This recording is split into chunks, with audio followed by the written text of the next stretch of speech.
कशामुळे काय झालं आता ते निगेटिव्ह मी बोलणार नाही, पण मला शारीरिक त्रास जो झाला, मला आणखी अडचणी झाल्या, माझं मोठ्या प्रमाणात नुकसान झालं, माझ्या लोकांचं नुकसान झालं.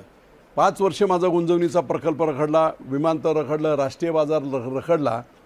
हे जर मी आमदार असतो तर आत्ता इतक्या दुष्काळामध्ये पूर्ण पाणी फिरलेलं असतं. कारण लार्सन टुब्रोला मी 3 वर्षाचा पिरियड एक्झिक्युशनसाठी दिला होता, लेईंग पाईपलाईन पूर्ण करायला, आणि 2 वर्ष ते चालवून दाखवण्यासाठी होतं. 5ही वर्ष संपत आले आहेत. जर मी आमदार असतो तर कदाचित पाठी लागून हे झालं असतं. नाही झालं काय हरकत नाही, कोणाला दोष देण्याचं कारण नाही. पण आत्ता जेव्हा मी सगळ्यांचं त्यांचं ऐकून घेतल्यानंतर 1 तासानंतर मी ज्या माझ्या प्रमुख मागण्या होत्या त्या प्रमुख मागण्या, शेवटी आमच्यासारखी मंडळी राजकारणात काय आहेत, स्वार्थाच्या पलीकडे अब्जो रुपयांचे व्यवसाय करून निव्वळ डेडिकेशन, समर्पित आयुष्य. मी देवळात बोललो होतो की इथून पुढचं माझं आयुष्य हे पूर्णपणे राज्यासाठी, मतदारसंघासाठी, लोकांसाठी समर्पित आहे, कसलेही हँकीपँकी नाही. आणि म्हणून मग याच्यामधून एक चांगल्या प्रकारचं जर गोष्ट घडली, हा पुरंदरचा तह जसा इतिहासात आहे तसा हा जर तह झाला तर त्याच्यामधून काही चांगल्या गोष्टी जर अचीव झाल्या तर त्याचा आनंद आहे. शेवटी राजकारण आम्ही कशासाठी, लोकांच्याच हितासाठी करत असतो. आणि म्हणून महत्त्वाचे जे प्रश्न आहेत त्याच्यामध्ये 1 नंबरचं गुंजवणीचं धरण मी पूर्ण केलेलं आहे. 1307 कोटीची लार्सन टुब्रोला पाईपलाईनची ऑर्डर दिलेली आहे. आज 4 वर्षे डिले झाल्यामुळे त्याची किंमत वाढलेली आहे. त्याचप्रमाणे वाझेघर, वांगणी आणि शिवगंगा खोरं या 3 उपसा सिंचन योजना भोरच्या माझ्या शेतकऱ्यांसाठी अत्यंत आवश्यक आहे. मी मंत्री असताना त्या मंजूर केल्या होत्या, पण पुढे मुख्यमंत्री देवेंद्र फडणवीस असताना सुद्धा त्या मंजूर झाल्या होत्या. पुढे त्याचा फॉलोअप झाला नाही, शेतकऱ्यांची आंदोलनं झाली आणि ते काम ठप्प आहे. कोणत्याही परिस्थितीमध्ये आचारसंहितेच्या पिरियडमध्ये या योजनांचं संपूर्ण पेपरवर्क पूर्ण करून आचारसंहिता संपल्याबरोबर गुंजवणीच्या पाईपलाईनच्या वाढीव खर्चासह 3 या उपसा सिंचन योजना या प्रकल्पाने टाकून 1782 कोटी रुपयाची सुधारित प्रशासकीय मान्यता या प्रकल्पाला देऊन त्वरित पाईपलाईनचं काम, एकदा त्यांच्या मंजुऱ्या झाल्या, काम सुरू झालं पंपिंगचं स्टेशनचं वगैरे की काही अडचणी नाहीत. त्यामुळे निश्चितपणे ह्या पाईपलाईनचं काम सुरू होईल. याच्यात आणखी एक चूक नंतरच्या काळामध्ये महाविकास आघाडीच्या काळात झाली होती. मूळ जी पाईपलाईन होती ती पाईपलाईन पुरंदरमध्ये वाल्याच्या 12 वाड्यामधून राखेपर्यंत जात होती. ती पाईपलाईन पाणी कुठेही एका समपातळीत येते म्हणून त्यांनी खर्च कमी करण्यासाठी म्हणा किंवा आणखी कोणाच्या फायद्यासाठी म्हणा ती खालून घेऊन गेले होते जेऊर आणि माणकीमधून. त्याच्यामुळे लोकांना हा डाऊट होता की जेव्हा कधी अडचणी असतील, पाऊस नसेल, ह्या जर लाईन वरून जर मोठ्या असतील तर मोठ्या वॉल खोलल्याबरोबर खाली सगळी शेततळी वगैरे जी काय आहेत, ओढे नाले भरले जातील. त्यामुळे त्याला देखील मंजुरी द्यावी. आणि म्हणून त्याच्या सकट मला वाटतं 102 कोटी साधारणतः पाईपलाईन वरून घेतल्यामुळे वाढत आहेत.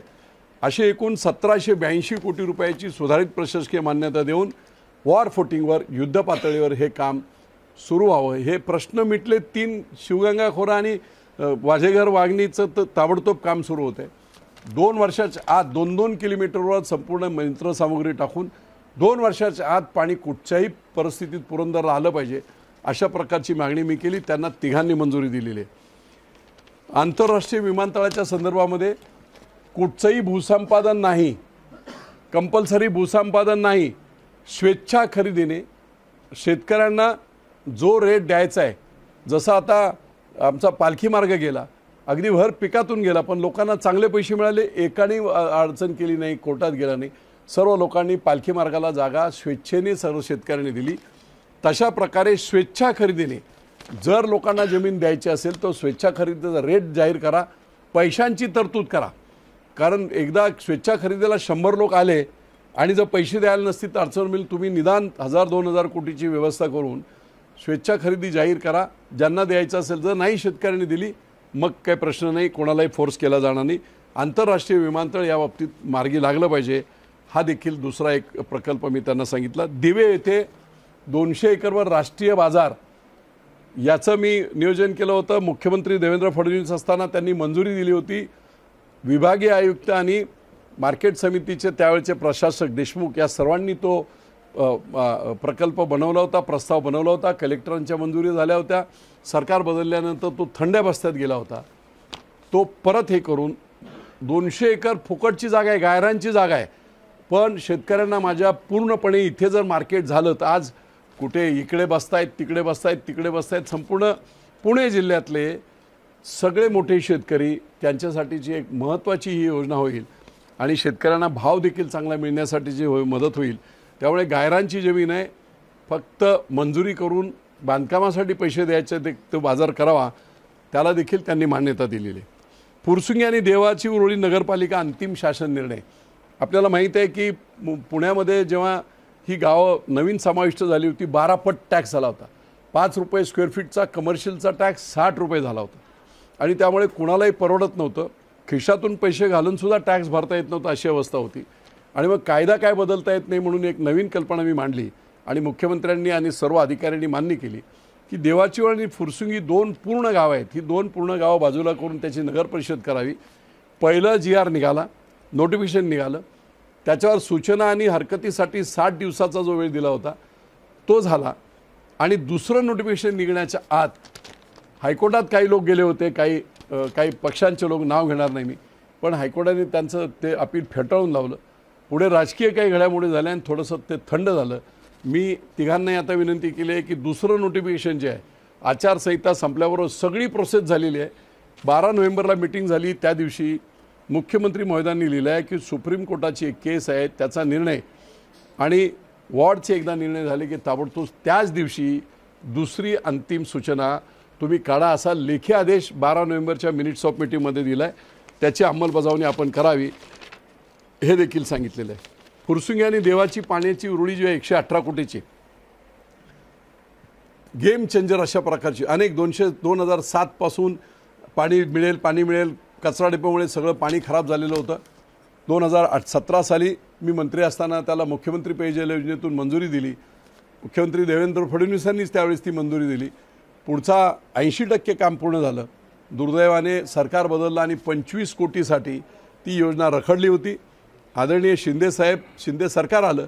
2 ऑगस्टला स्वतः मुख्यमंत्री त्या योजनेवर आले. एवढी मोठी योजना आणि 4.5 लाख लोकांच्या घरात जाणार पाणी, त्यांनी 25 कोटी इमिडिएट दिले आणि गेल्या 2 महिन्यापूर्वी त्याची संपूर्णपणे पाण्याची वितरण व्यवस्था सुरू आहे.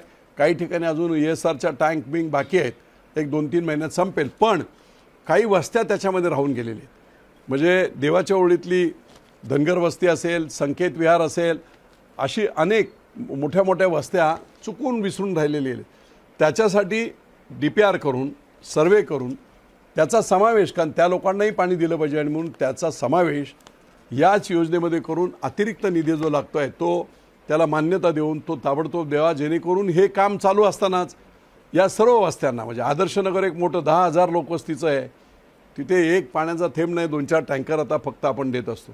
त्यामुळे टँक्समधून पाणी देणं सोपं आहे, फक्त पाईपलाईन करणे एवढंच त्याच्यातला भाग आहे. त्यामुळे त्याला देखील मान्यता त्यांनी दिलेली आहे.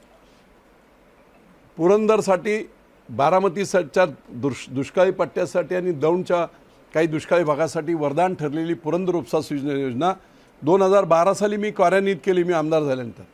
दुर्दैवाने त्याच्यावर मेंटेनन्स वगैरे जो काय व्हायला पाहिजे होता तो झाला नाही आणि आता 10-12 वर्षात सततच्या मशीन चालून, पंप चालून विअर अँड टिअर खूप झालेलं आहे आणि सततचे पंप बंद पडत असतात. एवढा दुष्काळ आहे, सर्व ठिकाणी पाण्याची बोंब आहे. आज पुरंदरमध्ये तुमचं पिसर्वे असेल, माळशिरस असेल, इकडचे सगळे ऊस सुकलेले आहेत. त्यामुळे ही योजना चालवण्यासाठी इमिडिएट 56 कोटी रुपयांची गरज आहे. त्याची तरतूद अर्थसंकल्पात मी त्याच वेळेस करून घेतली होती. तुम्हाला देतो, एक मिनिट निर्णय सांगतो. बारामतीच्या जिरायती भागाला 50 वर्षात पाणी देता आलं नव्हतं. माझ्या मंत्र्याच्या अभ्यासानुसार नीरा नदीतलं पाणी करा नदीमध्ये टाकून बॅरेज करून अख्खी करा भरून ठेवायची, हा प्रश्न कायमचा संपेल. त्याच्यावर देखील काम इमिडिएट सुरू करण्याच्या जलसंपदा मंत्र्यांनी, म्हणजे मुख्यमंत्री उपमुख्यमंत्र्यांनी ऑर्डर दिलेली आहे. मुख्यमंत्र्यांनी त्याला जेजुरी दिलेलं आहे. जेजुरी देवस्थान विकास आराखडा ऐकून घे, म्हणजे लोकांना माझा माहीत पडेल माझ्या माध्यमातून. 349 कोटीचा जेजुरी विकास आराखडा मी 2018ला केला. 109 कोटी रुपये शिंदे सरकार आल्यानंतर मिळाले. पुढचे 100 कोटी रुपये ताबडतोब आम्हाला द्यावे, जेणेकरून मार्चपर्यंत ते काम सुरू होईल. आणखी एक खूप महत्त्वाची गोष्ट जी चांगल्या प्रकारची न्यूज होऊ शकते।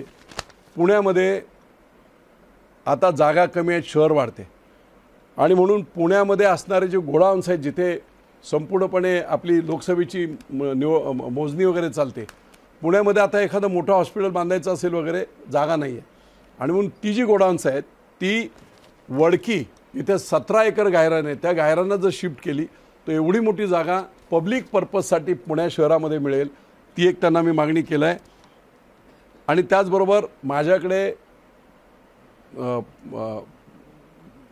कोडीत असेल, दिवे असेल, इथे 400-400 एकर जमिनी आहेत, गायरांच्या जमिनी आहेत, त्याच्यामध्ये सेंट्रल कारण आतापर्यंत काय झालं, केंद्र सरकारचे सगळे प्रकल्प बारामती, मोठं कृषी विद्यालय, संशोधन केंद्र, या 400 एकरवर इथे जर केलं ती जागा उपलब्ध आहे, त्या दोघांनी तिघांनी एका मिनिटामध्ये, कारण एवढी जागा उपलब्ध असेल तर मोठं प्रकल्प आपण केंद्र सरकारचा राज्य सरकारचा घेऊ अशी देखील त्यांनी मान्यता दिलेली आहे।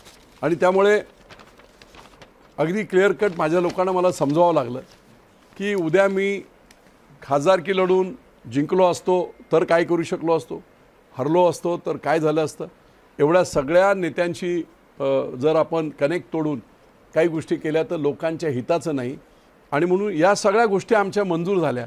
जे काही आमदार खासदार बनून होणार ते सगळं आज तुम्हाला दोन्ही मुख्यमंत्र्यांनी दोन्ही उपमुख्यमंत्र्यांनी सांगितलं आहे आणि हे मी तुम्हाला आत्ता सांगतोय, पण ह्या सगळ्या घोषणा प्रचाराच्या दरम्यान दोन्ही उपमुख्यमंत्री आणि मुख्यमंत्री पालखी तळावर पुरंदरच्या आणि संपूर्ण बारामतीच्या जनतेच्या समोर करणार आहेत, हे त्यांनी स्वतः सांगितलेलं आहे। एबीपी माझा, उघडा डोळे बघा नीट।